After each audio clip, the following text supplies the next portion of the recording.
capítulo 4. Alabado sea el nombre del Señor. Libro de las Lamentaciones, capítulo 4. ¿Lo encontraron? Leo la palabra del Señor en el versículo 12, solo ese versículo por ahora. Capítulo 12, libro de Lamentaciones. Capítulo 4, libro de Lamentaciones, versículo 12. Dice la palabra del Señor en el nombre del Padre, del Hijo y del Espíritu Santo. Nunca los reyes de la tierra, ni todos los que habitan en el mundo, creyeron que el enemigo y el adversario entrara por las puertas de Jerusalén. Padre maravilloso y santo que estás en los cielos, permíteme en estos cortos minutos, Señor, con la ayuda de tu Espíritu Santo poder transmitir este mensaje, Señor, a este precioso grupo de hombres, mujeres, ministros de tu palabra, que estamos todos esta noche, ansiosos cual María, a escuchar la enseñanza, el mensaje que tú tienes para nuestras vidas. Señor, quiero alabarte, quiero bendecirte, quiero darte la gloria, pero a la vez pedirte que te hagas en este lugar, para que la palabra no sea mía, Señor, sino sea la que tú quieres transmitirle a tu pueblo. En el nombre de Jesús. Amén. Tomen asiento.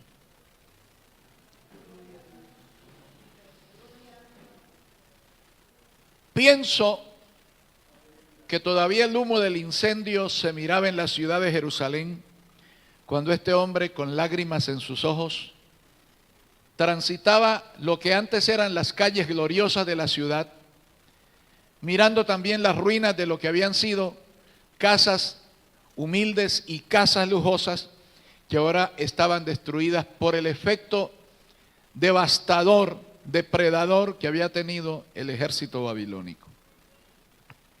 Aquello significó una consternación para este hombre que estaba acostumbrado a ver la ciudad de Dios, la Jerusalén, la capital del mundo, como una ciudad gloriosa y firme, encontrarla ahora sus muros derribados, sus puertas quemadas, y ver que ahora el enemigo entraba y salía de la ciudad como se le antojaba y como quería, y ahora había en el enemigo victoria, había triunfo, había gozo, había enaltecimiento, porque habían vencido a la inexpugnable ciudad de Jerusalén, después de meses de asedio, después de meses de tenerla cercada y de impedir que se entrara o que se saliera alguien de la ciudad.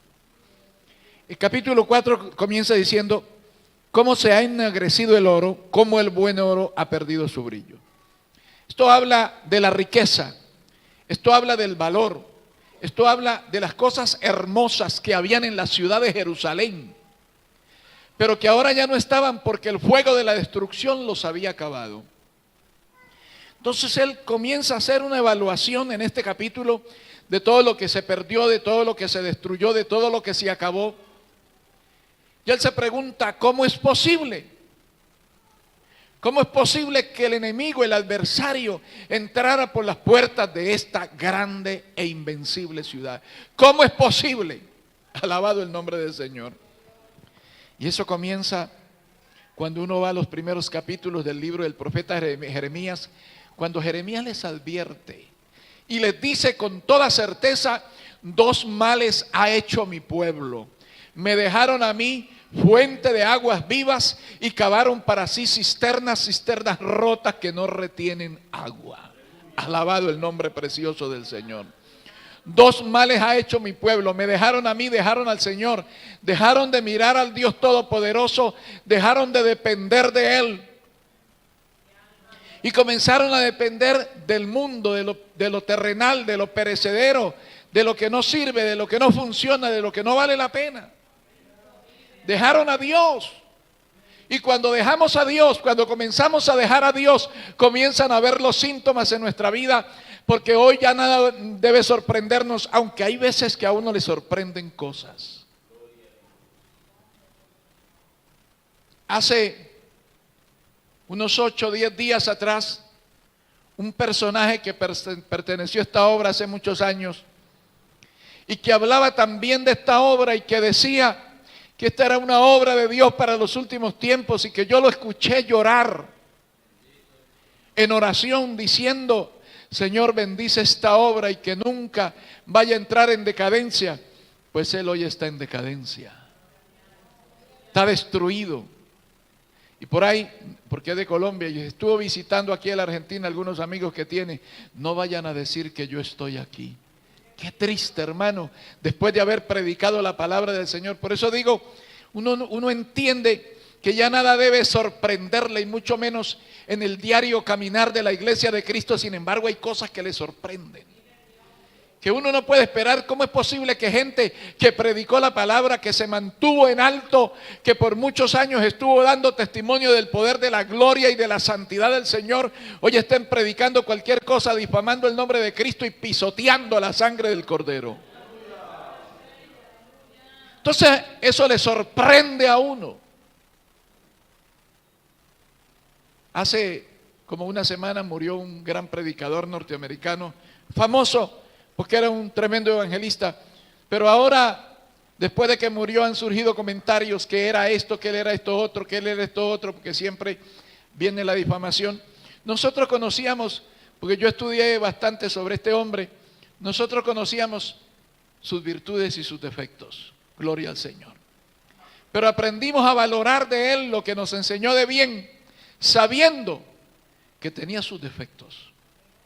El asunto que hay que entender es que como no somos perfectos, si nosotros dejamos que esa imperfección siga creciendo en nosotros, vamos a terminar mal. Pero si ponemos nuestras imperfecciones en las manos del Señor, nuestra vida se va fortaleciendo, se va enriqueciendo, y cada día, sin llegar al colmo o a la cúspide de la perfección, cada día vamos caminando hacia esa perfección, cada día vamos caminando hacia ese punto, hacia esa meta a la que todos queremos llegar, que es estar en la presencia del Señor por toda la eternidad. Pero el asunto comienza, hermanos, cuando nosotros comenzamos a aflojar en las cosas espirituales. Y esto comienza sobre todo en las iglesias con los pastores. Esto comienza cuando no vemos crecer la iglesia. Les iba a hablar de eso hace un momento. No vemos crecer la iglesia. Mire, yo estuve pastoreando 11 meses a 2 personas. Y lloraba y me ponía de rodillas. Y a mí no me daba angustia que no vinieran, me daba angustia que la misión me pagaba mensualmente $300 de alquiler de ese local y yo no miraba resultados. Y yo decía, voy a cerrar el local. No, voy a decirle que no me manden más ese dinero porque me da vergüenza, no estoy haciendo nada. Y era un momento que había un boom evangelístico en Buenos Aires, donde la gente decía, pastores que decían, yo tengo 5,000 almas. El otro decía, yo tengo 10,000. Ah, usted está quedado, yo tengo 50,000. Y yo decía, yo tengo 2. Recuerdo que un día me puse de rodillas porque a esas 2 hermanitas yo les predicaba la palabra como hoy se la predico a la iglesia, porque gracias al Señor Él me ha dado la entereza de no cambiar el mensaje, de no ablandar en la doctrina, de predicar la palabra sin agredir, sin lastimar, pero diciéndole a la gente lo que Dios quiere y lo que Dios demanda de nosotros. Pero yo predicaba la palabra y la gente llegaba a la puerta, hermano, parecían pavos cuando están mirando una víbora, hacían así. Estiraban el cuello nada más, hermano. Bendito el Señor. Desde la puerta y luego se iban. Y yo quedaba en el siguiente culto con 2 personas nada más. Y se paraban en la puerta y algunos se reían. Recuerdo que un día llegó una familia. El uno era guitarrista, el otro era bajista, el otro era acordeonista. Yo creo que había cantantes, solistas, eran como 8 personas, llegaron y se sentaron. Mi esposa dirigió el culto. Ahí fue el primer problema, no querían una mujer en el púlpito. Prediqué la palabra y cuando terminé de predicar, cuando dije Dios les bendiga, salúdense, hacía media hora que estaban afuera ya corriendo, no quisieron volver más. Yo me puse de rodillas, hermano. Recuerdo que a los pocos días yo me puse de rodillas con toda sinceridad Porque yo miraba, hermano, que todos hablaban, tengo 500, el que menos decía tengo 2000. Yo tenía 2 almitas solamente. Y yo le pregunté al Señor, me puse de rodillas y le dije, Señor, ¿soy el único loco que está predicando este mensaje? Porque uno llega a pensar, hermano, uno llega a creer que está haciendo las cosas mal, que hay que hacerlo de otra manera. Que me llegaba gente y me decía, con ese mensaje suyo nadie se convierte. Alabado el nombre del Señor. Entonces yo le dije al Señor, soy el único loco que está predicando este mensaje, porque los demás predican cualquier cosa, Señor, y la gente viene, y el Señor me hizo ver algo. Teníamos una confraternidad cada mes hacíamos una confraternidad porque teníamos algunas pequeñas iglesias. Había una iglesia en Fiorito, otra en Ciudad Evita, otra en Isidro Casanova.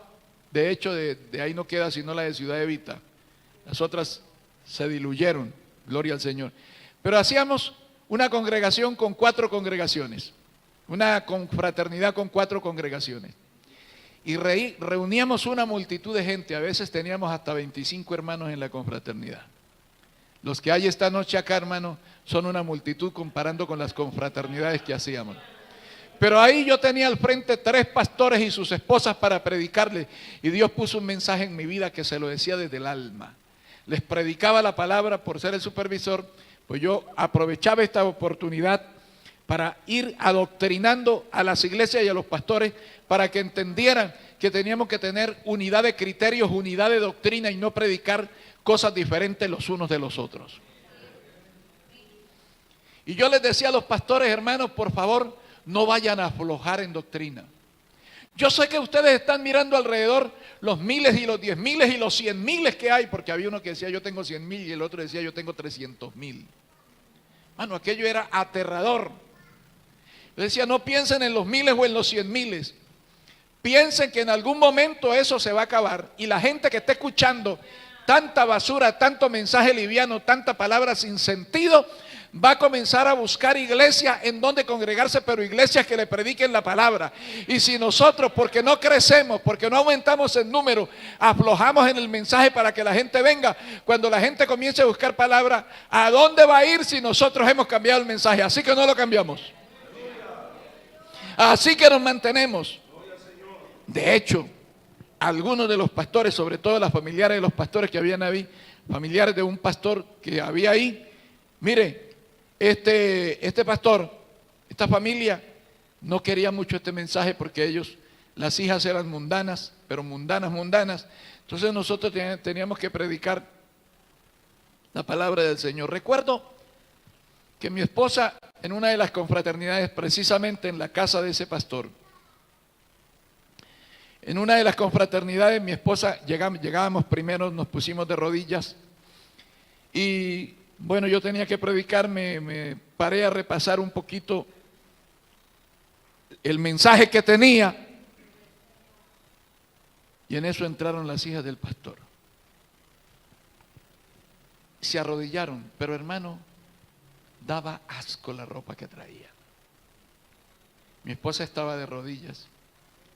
Se puso de pie, dijo, pónganse de pie los hermanos, vamos a comenzar el culto. Era un salón chiquito, era más o menos la mitad, como de aquí hasta allá. 4 metros de frente por 7, 8 de profundidad. Ahí 25, 30 personas cabíamos perfectamente. Ya se puso de pie, se pusieron de pie los hermanos, no había ni una plataforma para mirar. Entonces mi esposa comenzó a hablar y ustedes ya la conocen como es ella. Cuando Dios pone algo en su corazón, ella lo dice. Si a usted le dolió, échese una pomadita para el dolor, pero ella no va a cambiar el mensaje, gloria al Señor.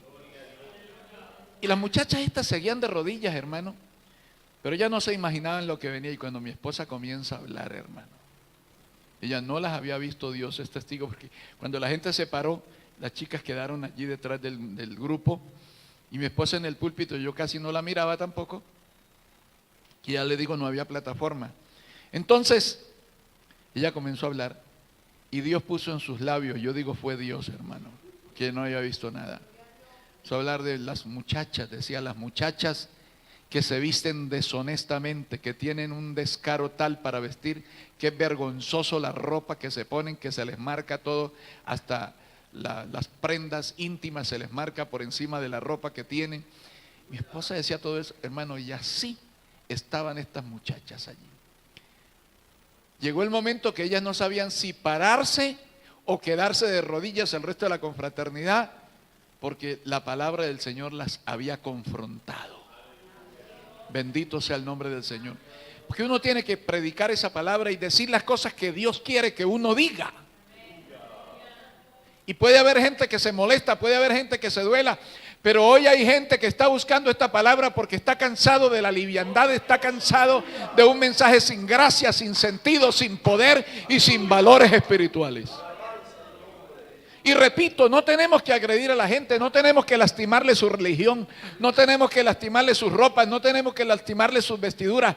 Tenemos que decirle qué es lo que Dios quiere. Mire, hermano, yo nunca, usted vaya a Capital y siéntese y escúcheme 10, 20, 30 cultos donde yo esté predicando la palabra del Señor, y usted nunca me va a escuchar a mí hablar de minifaldas, de pelos teñidos, de hombres peludos, porque eso no existe allí. La gente que va llegando, unas llegan con minifalda, otros llegan con chorcito, otros llegan de hombres peludos. Algunos me llegaban hasta en bermudas ahí a escuchar la palabra del Señor. Yo no voy a decirle, ya ese mundano que tiene esas bermudas, vaya vístase, no. Gracias le doy al Señor por los que vienen a escuchar la palabra. Pero van escuchando la palabra y cuando vuelven, ya vienen de otra manera porque ya han tenido conciencia, allá no se puede ir como yo fui. Gloria al Señor. Y escuchan la palabra del Señor, escuchan la doctrina, escuchan a profundidad lo que quiere Dios de nosotros. Y la gente comienza a congregarse. Gloria al Señor. Mire, ya no cabemos allí, ya estamos urgente pensando o en comprar un lugar más amplio o habilitar un lugar más amplio o hacer 2 cultos el domingo porque ya es imposible. Ahora en el invierno quizás un poquitito vamos a soportar, pero en verano casi no soportamos. Este verano, hermano, dar 200, 300 y hasta 400 personas allí, muchos de ellos de pie porque podemos comprar sillas, pero ya no hay dónde ponerlas. Alabado sea el nombre del Señor. Y el mensaje está ahí, el mensaje no se cambia, el mensaje no se diluye con pecado, el mensaje no se mezcla, el mensaje no se adultera, sino se sigue predicando la palabra, porque sabemos que no es siendo livianos, hermanos, es manteniendo los principios de moral y doctrina que Dios tiene, que la gente comienza a venir, porque la gente está cansada de liviandad y quiere palabra de Dios. Habrán los que se van, 2 o 3 se van, pero cientos van a venir, porque esos cientos están queriendo la palabra del Señor. Sin embargo, a veces uno le sorprende, hermanos, a uno le causa sorpresa que haya gente que en un tiempo vivió la palabra, que hasta exhortó a otros, que hasta corrigió a otros, que hasta les mostró el camino, y hoy los veamos en una condición desastrosa, que uno tiene que decir, como dijo Jeremías, cómo se ha ennegrecido el oro, cómo ha perdido su brillo, porque hay gente que en un momento brilló, pero ahora ya no brillan. ¿Pero por qué? Porque le dieron lugar al enemigo. Mire, estoy lejos de esta persona. El domingo pasado pasó un muchacho a arrepentirse. Cuando terminó el culto se acercó a mí y me dijo, quiero hablar con usted. Dijo, hace 5 años que estaba descarriado, hoy me convertí, hoy me reconcilié con Cristo, pero necesito su oración, porque yo era un buen creyente, pero me vine abajo de una manera muy desastrosa y estoy en una situación muy terrible. ¿Le puedo contar? Le dije, bueno, cuénteme. Dijo, soy adicto a la pornografía. Soy adicto a la pornografía. Le dijo, eso es peor que una droga. La pornografía es peor que una droga, es desastrosa, destruye el alma, destruye la comunión con Dios. Dijo, pero soy adicto a darme placer yo solo. Dije, ese es el fruto de estar pegado a la pornografía. Y luego me dice, y lo peor de todo, era un muchacho como de 19 años, me están gustando los hombres. Oiga, hermano, y dice, yo era un buen creyente, hermano, pero me fui degradando, fui permitiendo que el diablo entrara a mi vida. Mire todo lo que pasa cuando uno comienza a permitir que cosas del mundo ingresen a su vida. No, eso no es nada, eso, Dios no mira eso, Dios mira lo de adentro, Dios no mira lo de fuera. Eso hay que ser correcto delante de Dios solamente, hay que dejar el fanatismo, no hay que ser legalista. Pero comenzamos con eso, hermano, y terminamos hundiéndonos totalmente en la degradación moral, porque no tenemos autoridad, no tenemos la altura, no tenemos la fuerza para pararnos en el lugar que nos corresponde y decirle al diablo: te reprendo en el nombre de Jesús. Las tentaciones son muchas. Las oportunidades, hermano, están a flor de labios de cualquier persona. Están ahí. Si usted quiere pecar, no tiene sino que salir del umbral de su casa hacia la vereda, y ahí ya tiene la oportunidad de pecar. Y de pecar sin que nadie lo vea, sin que nadie sepa, usted tiene toda la oportunidad. Pero también tenemos toda la posibilidad de decir al diablo: no, Señor, me mantengo. Una cosa he demandado a Jehová, dijo el salmista, esta buscaré, que esté yo en la casa todos los días para contemplar la casa de Jehová todos los días de mi vida, para contemplar la hermosura de Jehová y para inquirir en su templo. Tengo que estar en la casa del Señor permanentemente. No puedo dejar la reunión, no puedo dejar de comulgar con mis hermanos, no puedo dejar de estar leyendo la palabra del Señor, no puedo dejar de orar, porque en el momento que yo haga ese lugarcito, es una brecha, como la que se abrió en las murallas de Jerusalén para que entrara la gente de Nabucodonosor. Fue una brecha que se abrió porque ya no soportaba la gente adentro el hambre, la necesidad que sentía. Abrieron una brecha a ver si se podían escapar, y por esa brecha entraron los enemigos y destruyeron lo que había que destruir. Lo que no se robaron lo hicieron pedazos, lo arruinaron, y se llevaron lo mejor de la gente que había, los príncipes, entre ellos a Daniel, se lo llevaron a Babilonia para convertirlos en instrumentos políticos para gloria del reinado de Nabucodonosor. Sin embargo, había en el corazón de Daniel, aunque Jerusalén fue destruida, aunque Jerusalén fue arruinada, fue convertida en cenizas, cuando llegó a Babilonia, dice la Biblia que Daniel propuso en su corazón no contaminarse. Y esto es lo que tenemos nosotros que tener siempre en nuestra vida, en nuestra mente. Si no queremos que el oro pierda su brillo, si no queremos que el oro se ennegrezca, si no queremos que nuestra vida sea destruida, hermano, tenemos que poner en nuestro corazón no contaminarnos, mantenernos limpios, mantenernos puros, seguir la paz con todos y la santidad sin la cual nadie verá al Señor, dice Hebreos 12:14.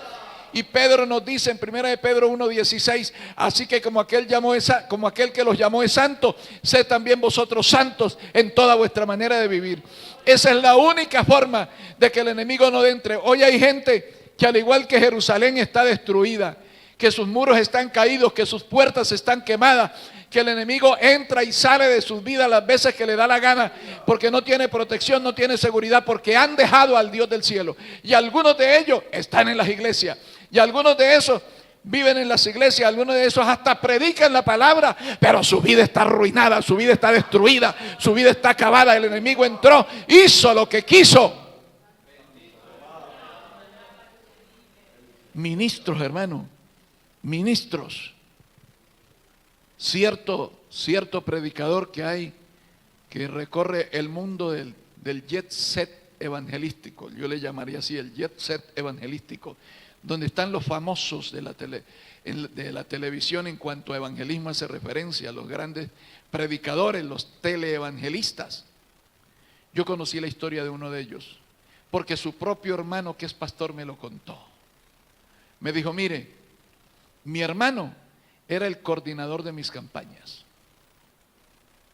pero un día viene y me cuenta que cayó en fornicación con una de las jóvenes de la iglesia. Yo le dije: quedas en disciplina por 1 año. Este es un hombre de Dios, porque casi siempre no, mi hermano no me lo tocan, mi hijo no me lo tocan, a mi hija no me la tocan, a mi primo no me lo tocan porque es mi familia. No, pero que él hizo, mire, hay pastores que han arruinado su ministerio, hermano, porque comienzan a proteger a sus hijos, comienzan a proteger a sus familiares, a condonarles el pecado, a tolerarles que hagan cosas. No, porque es que es el hermano del pastor, es el hijo del pastor, es el sobrino del pastor, es el cuñado del pastor. Olvídese, hermano, uno no puede estar en eso. Y este pastor le dijo a su hermanito, pues por más coordinador mío que seas, te quedas en disciplina un año. Me dice, no volvió a la iglesia. Dijo, al mes estaba coordinando los cultos en otra iglesia. Al año vino y me dijo, dame la carta que ya terminó mi año de disciplina. Y entonces dice que él le dijo, pero ¿cuál año de disciplina si no te quedaste en la iglesia, te fuiste para otro lado? Hermano, y de ahí para adelante el hombre está mal y cada vez está peor. ¿Pero por qué? Porque le dan lugar al enemigo. Porque no tienen firmeza, porque no tienen autoridad, porque no se paran en su lugar de cristiano. Uno tiene que pararse en el lugar de cristiano. Hermano, póngase en su sitio. Hermana, póngase en su sitio. Y no permita que usted comience a descender gradas. Porque esas gradas, usted las va descendiendo lentamente y no se da cuenta. La iglesia del Señor, la iglesia que le quiere servir al Señor, tiene que ser una iglesia que ande en el Espíritu. Y andar en el Espíritu es andar haciendo la voluntad de Dios.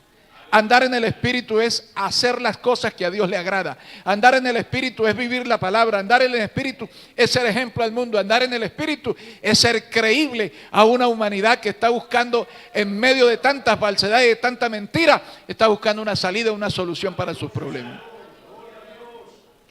Pero hay algunos pasos que se comienzan a dar y usted no se da cuenta hasta que ya ha dado como 2 o 3 pasos y dice, ¿y ahora qué hago? ¿Sigo descendiendo o me devuelvo? Yo creo que lo mejor es que no dé el primer paso, que se llama formalismo.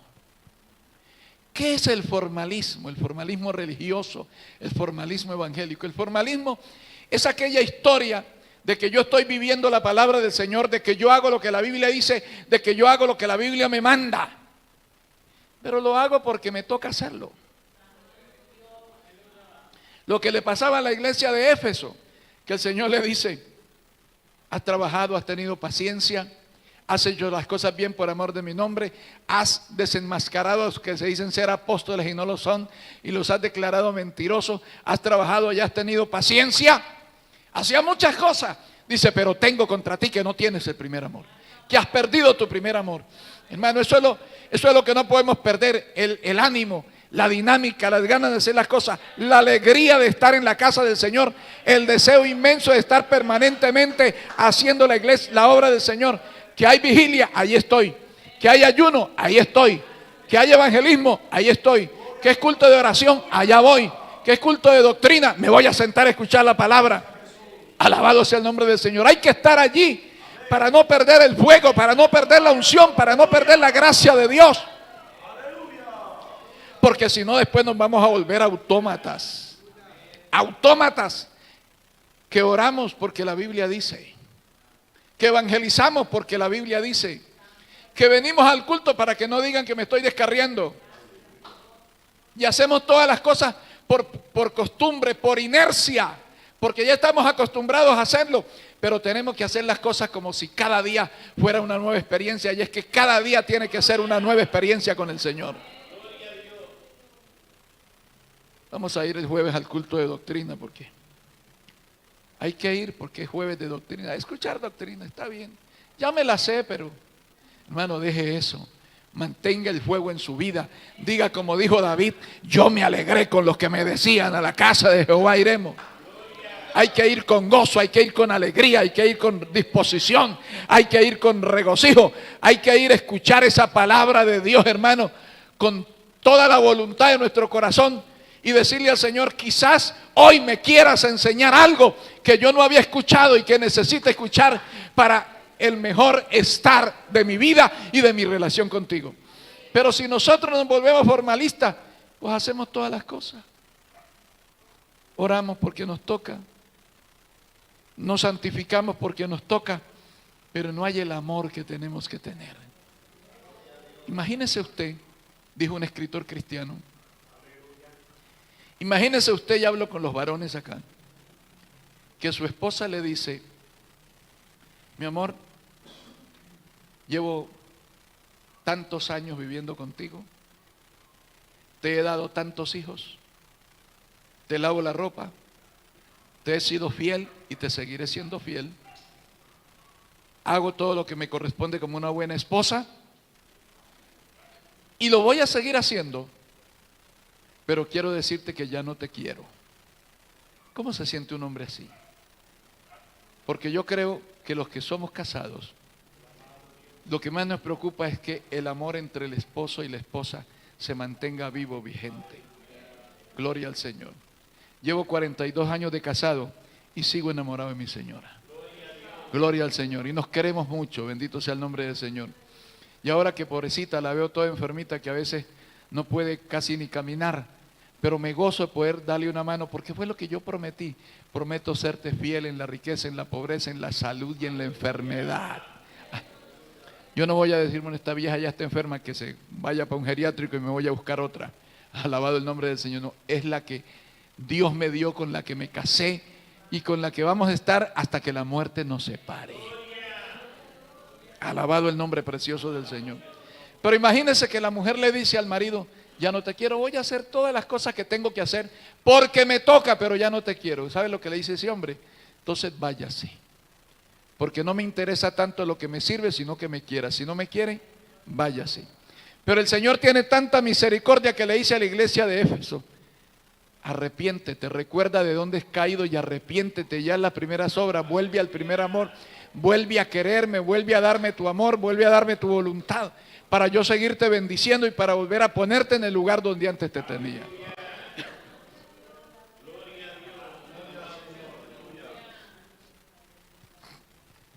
Entonces, hermano, llegamos al primer paso en el descenso hacia la destrucción total: el formalismo. Cuando somos formalistas, ya no nos importa la palabra del Señor. Si está escrito, pero yo lo vivo porque me toca, no porque me gozo en hacerlo. Eso da pie al segundo paso, la segunda grada en el descenso, que se llama el tradicionalismo. Ya no se sigue la guía de la palabra del Señor, sino se sigue estas cosas porque en otro lugar las hacen. Hace unos años apareció alguna manía, que era una manía, hermano, porque eso no era del Espíritu Santo. Eso eran manías de la carne, y cuando a uno le tocan esa cuestión, le inspiran de esa manera, pues uno cree que eso es de Dios. Era cuando se soplaba a la gente, yo creo que los más antiguos recuerden, que soplaban a la gente y la gente se caía. Y eso se tornó que en cada iglesia había que soplar la gente. Claro, nosotros nunca entramos en ese ritmo, gloria al Señor. Pero había que decirlo, porque no, en la iglesia tal lo hacían. Y hoy se hacen cosas en las iglesias, hermano, que no se hacen porque están en la Biblia, sino porque las hacen allá y porque le da resultado a ese pastor. Nosotros siempre hemos estado en desacuerdo con una doctrina que no es de la Biblia, pero que le dicen a usted: si usted tiene un pariente enfermo, lleve una prenda de vestir del pariente, para que oren en la iglesia por esa prenda, y cuando usted venga del culto traiga esa prenda orada, y el paciente, el enfermo, se la pone y el Señor comienza a obrar la sanidad. ¿Eso está en la Biblia? Eso no está en la Biblia. No, pero Pablo lo hacía. Pablo no lo hacía. La gente no dice que le llevaban la prenda de los enfermos a Pablo. Llevaban los delantales y los vestidos de Pablo, se los quitaban y se los llevaban a los enfermos. Era la ropa del predicador, no era la ropa del enfermo. Pero yo escuché a una persona en la radio decir, en una emisora de radio: y recuerde, si no puede traer a su enfermo, traiga una prenda de vestir, que la Biblia dice, decía ella, la Biblia dice. Y yo decía, pero esta mujer era una mujer que la que predicaba, esta mujer nunca leyó la Biblia. Nunca leyó la Biblia y está predicando lo que escuchó a otro predicar. Y un hermano le preguntó, le dijo una vez a un pastor que dirigía una iglesia y que tenía esa manía, porque este hombre tiene un negocio, y ese pastor fue a visitarlo. En ese entonces ese hermano era parte de nuestra iglesia y él me lo contó. Y le decía: ustedes no se dan cuenta que eso de traer ropa al altar a que oren, que convierten el altar, parece un consultorio curandero lleno de ropas de uno y otro color. Ustedes no se han dado de cuenta que eso no está en la Biblia. ¿Sabe lo que le dijo este líder, este ministro, entre comillas? Digo, mire hermano, nosotros sabemos que eso no es así, pero nos da un resultado fabuloso y por eso lo seguimos haciendo.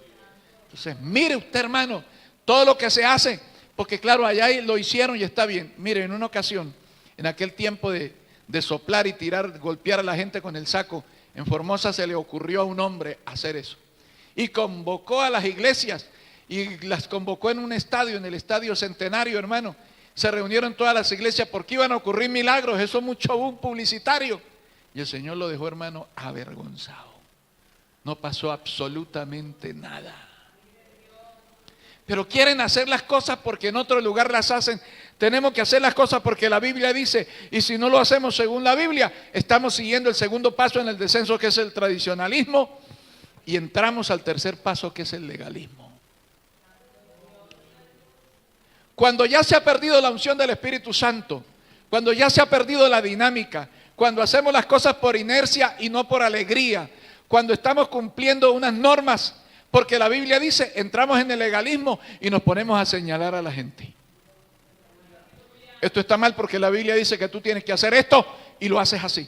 Esto está mal porque no haces lo que la Biblia dice. Estás mal por esto. Y estamos señalando a todo el mundo. Pero eso no es más que cortinas de humo, mostrándole a la gente lo mal que está, para que no miren lo mal que estamos nosotros. ¿Se acuerda hace unos años, hace ya 30 años atrás? Los más antiguos recuerdan, cuando ese famoso evangelista Jimmy Swaggart se paró frente a los micrófonos en donde antes predicaba la palabra del Señor. Antes él predicaba la palabra y ahora se para delante del micrófono para decir, pido perdón a la audiencia que me escucha, pido perdón por haberle fallado porque pequé contra el Señor. Le fallé al Señor. No le falló. Hacía tiempo que venía fallando.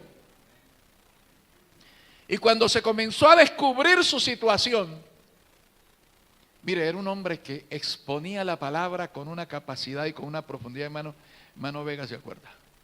Lo escuchamos, yo lo escuché y yo le decía, yo le digo, yo me sentaba a escuchar a ese hombre y derramaba mis lágrimas diciendo, Señor, estoy muy mal yo, necesito corregirme.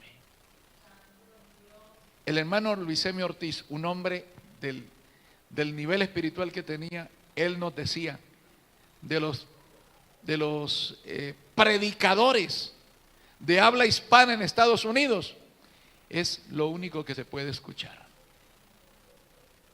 Mi hermano, este hombre cayó en pecado. Pero un año atrás, él ya estaba en pecado. Un año atrás él ya estaba en pecado. Pero levantó una denuncia contra un colega suyo, evangelista también, señalándole que había caído en adulterio con su secretaria. Y le hizo una publicidad desastrosa que lo mandó a la cárcel a ese pastor. Y él siguió contento predicando, pero había desviado la atención, toda la atención de la gente estaba sobre él, había desviado la atención hacia ese otro pastor que había caído. Entonces puso una cortina de humo. Eso es ser legalista. Que le aplicamos la palabra a otro para que no se mire la maldad que hay en nosotros. Le decimos, usted está mal. Y le decimos a la gente, miren que el hermano está mal, para que no nos mire a nosotros y se den cuenta que nosotros estamos peores que él. Alabado sea el nombre del Señor. Eso es legalismo. Ya cuando estamos en eso, entonces viene el cuarto paso, que es el materialismo. Porque si algo nos enseña la Biblia es aprender a depender del Señor. A no aprender a depender de lo material, de lo que no funciona, de lo que es perecedero, de lo que se acaba. Tenemos que depender de Dios, alabado sea el nombre del Señor. Y estamos siempre diciendo, Dios es mi proveedor, Dios es mi Señor, Dios es mi sustentador, Dios es mi sanador, Dios es el que me lleva adelante, alabado sea el nombre del Señor. Entonces estamos hablando del proveedor y estamos siempre dependiendo del proveedor. Pero cuando nos volvemos materialistas, entonces ya no queremos al proveedor, queremos la provisión.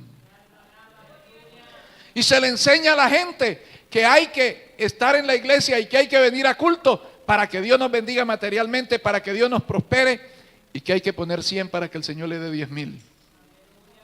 Entonces ya entramos al paso del materialismo, donde ya no nos interesa el rey, sino que nos interesan los beneficios que el rey da. Alabado sea el nombre del Señor. Y eso es un problema, hermano, porque yo tengo que amar al Señor aunque no me dé nada. Yo tengo que bendecirlo, darle las gracias, adorarle y hablar de su grandeza y de su amor. Y decirle que Dios nos provee todo lo que necesitamos, así mis zapatos tengan un agujero así de grande en la suela. Porque no depende de lo que yo tenga ni de lo que yo haya recibido para seguir diciendo que Dios es la realidad, que Dios es verdadero, que Dios es santo.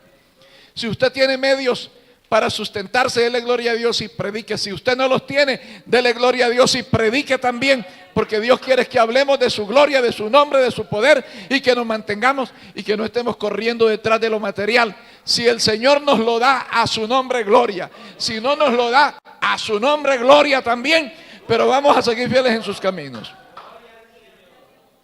Finalmente se llega al quinto paso, que es el liberalismo, que ya es cuando ya todo está bien. Todo está bien, hermano, venga como sea.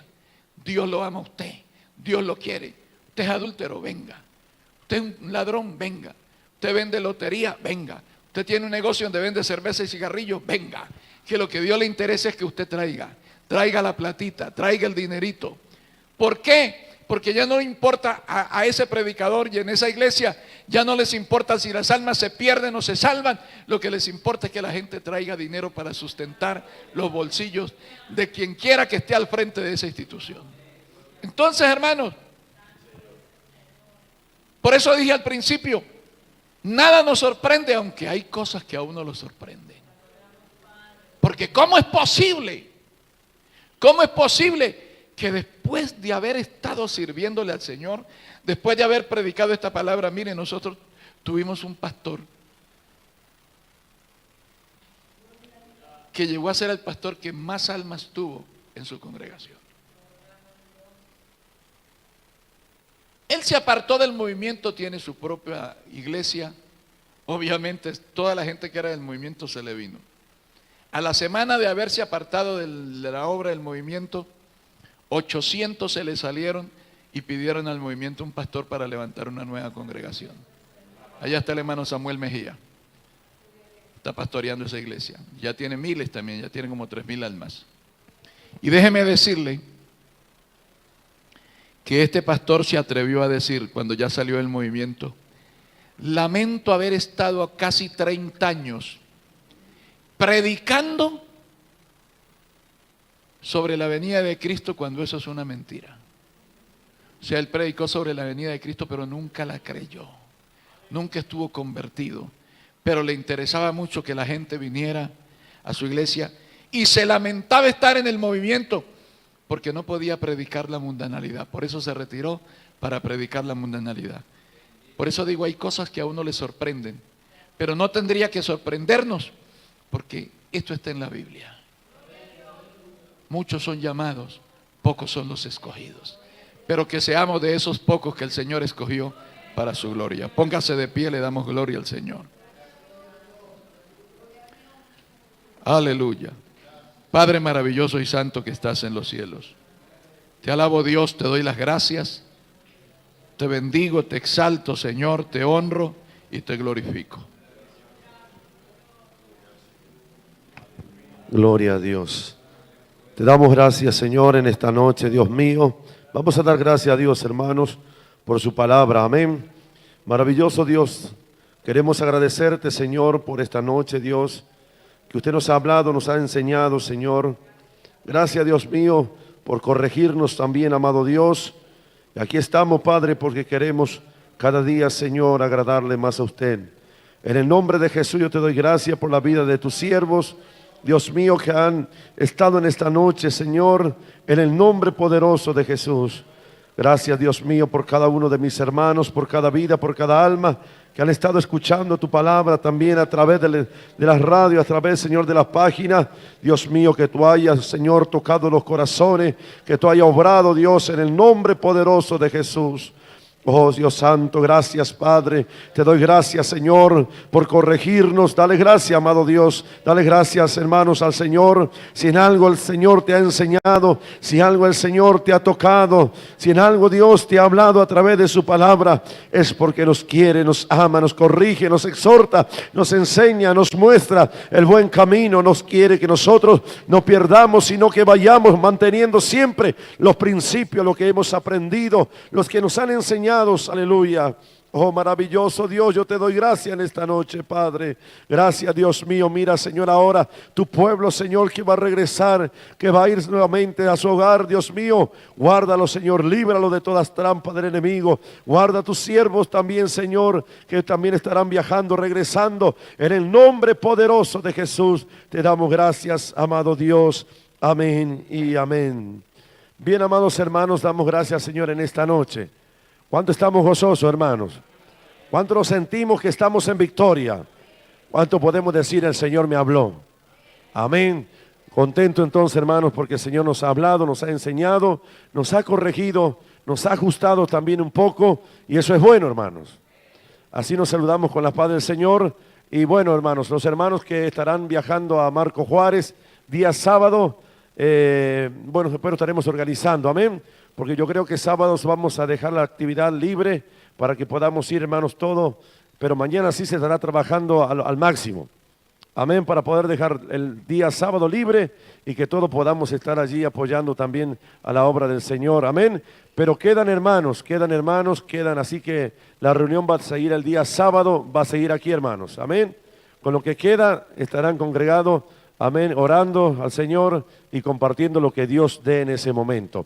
Dios les bendiga, amados hermanos, y mandamos saludos a nuestra pastora, amén, a la esposa del pastor, hermana Marta, amén, que siempre estamos orando para ella, para que Dios los siga fortaleciendo, amén, y siga haciendo esa obra preciosa en su vida. Gloria al nombre del Señor. Dios los bendiga mucho, hermanos, saludamos con la paz del Señor.